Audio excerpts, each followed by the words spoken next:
Ada dua Pak ya pertanyaannya tadi. Yang pertama, apakah boleh di dalam salat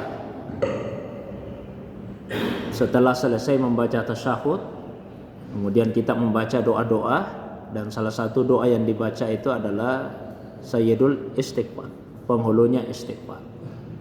Secara umum seperti ini Bapak Ibu jamaah sekalian.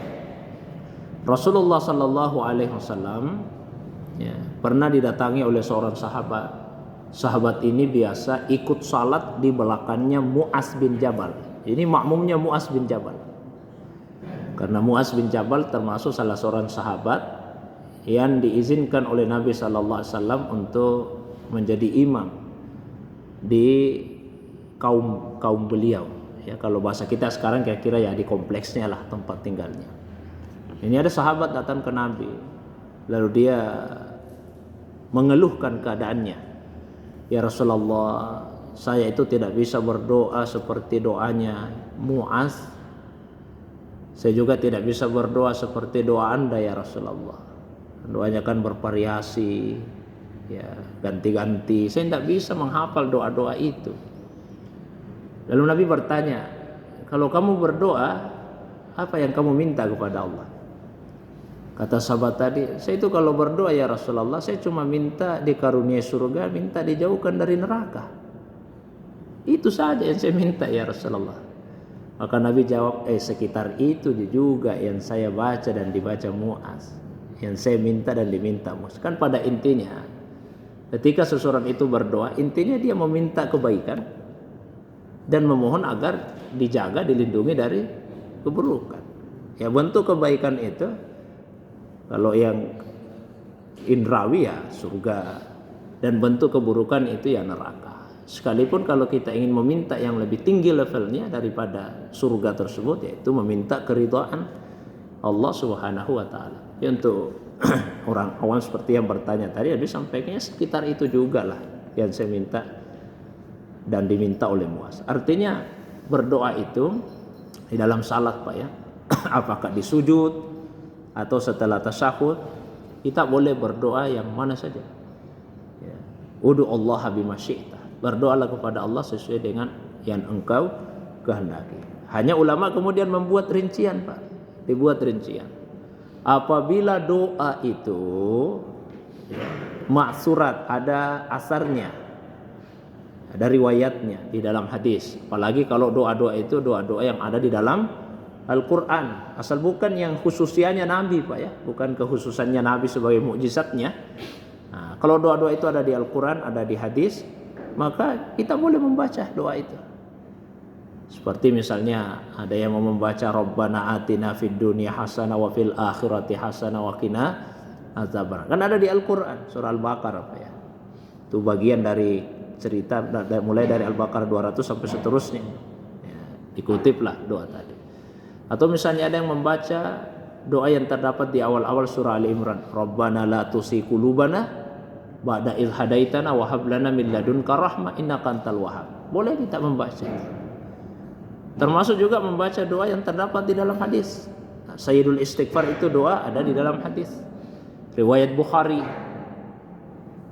Nabi SAW pernah bertanya kepada seorang sahabat. Sahabat itu bernama Shaddad bin Aus, semoga Allah meridainya. Kata Nabi, Shaddad, maukah kamu saya ajari Sayyidul Istighfar, penghulunya istighfar?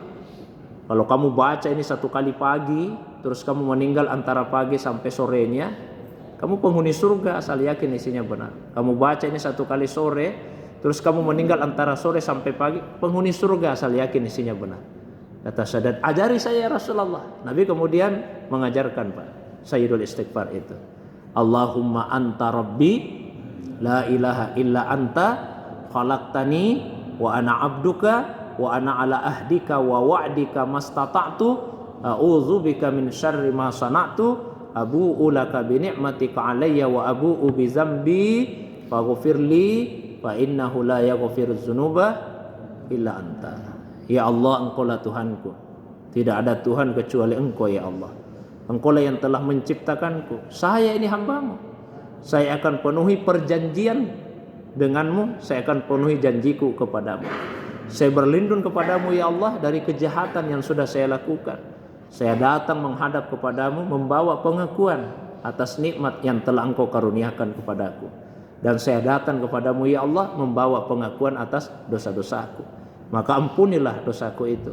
Karena siapa lagi yang akan mengampuni dosa kecuali Engkau ya Allah. Boleh Pak kita baca itu. Nah kalau doa itu tidak maksurat, tidak ada di Al-Quran secara spesifik, tidak ada di dalam hadis secara spesifik. Ada yang boleh, ada yang tidak boleh. Yang boleh itu kalau doa tersebut memang hanya bisa ditujukan kepada Allah. Permintaan itu hanya bisa ditujukan kepada Allah. Ada yang meminta hidayah, hidayah itu hak mutlaknya Allah. Silahkan bisa kita minta di dalam salat. Meskipun redaksinya tidak ada di Quran misalnya, tidak ada di hadis. Tapi kalau permintaan itu yang bisa ditujukan bukan hanya kepada Allah, tapi permintaan yang bisa juga ditujukan ke makhluk, nah, maka itu tidak boleh diucapkan dengan lisan di dalam salat. Ini bukan perkara bahasa saja.